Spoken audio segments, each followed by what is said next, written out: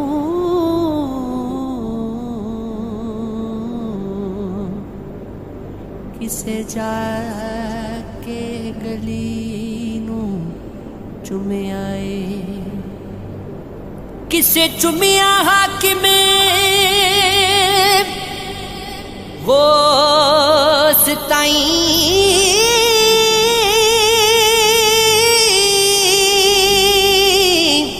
کسے پیر